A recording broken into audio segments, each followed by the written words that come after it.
এই পৃথিবীতে যতদিন থাকবেন যতজনের উপকার করবেন, উপকার করার আগে মনে মনে চিন্তা করবেন সে আমাকে একদিন লাথি মারবে এই সুযোগ পেলে। আপনি যারই উপকার করবেন এটা মাথায় বসাই ফেলেন, সে সুযোগ পেলে পিছনে পিঠে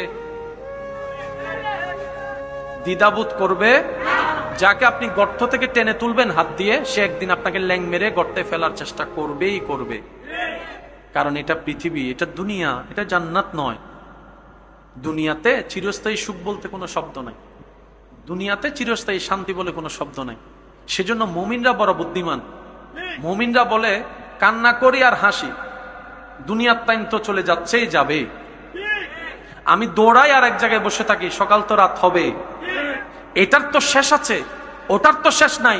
সুতরাং এই দুনিয়ার জীবন আমি সহ্য করে, ধৈর্য ধরে, শুকরিয়া করে, কোন রকম কাটাই ফেলে ইবাদত করে, ঈমানটা ঠিক রেখে আল্লাহ তাআলা আমাকে হাসরের ময়দানে পরকালীন জীবনে এমন নিয়ামত দান করবেন যেটার কোনো শেষ নাই, সেটার কোনো শেষ নাই, যে নিয়ামতের সুখের শান্তির কোনো অভাব নাই। সুবহানাল্লাহ। বোকারা দুনিয়া নিয়ে ভাবে, বুদ্ধিমানরা আখেরাত নিয়ে ভাবে। বোকারা দুনিয়ার জমায়, বুদ্ধিমানরা আখেরাতের জমায়। এবার সিদ্ধান্ত আমাদের, বোকা হয়ে পরিচিত হব নাকি বুদ্ধিমানের পরিচয় দিব? যার যার জায়গা থেকে শেষে নিজের ভালো নিজেকে বুঝতে হবে, নিজেকে চিনতে হবে। বলছিলাম যে কথা, উপকার করতে হবে শুধুমাত্র কার খুশির জন্য। দুনিয়ার কারো থেকে থ্যাংক ইউ পাওয়ার দরকার। আপনার ঘরে যদি কোনো অসুস্থ মুরব্বী থাকে, দেখবেন আপনি নিজেই সেবা করেন, আবার ওই মুরব্বী আপনারে দোষ ধরে। আপনি ওনার প্রস্রাব পায়খানা পরিষ্কার করেন, কিন্তু উনি বকা দিল আপনারা দেয়, ঝাঁটি মারলো আপনারে মারে।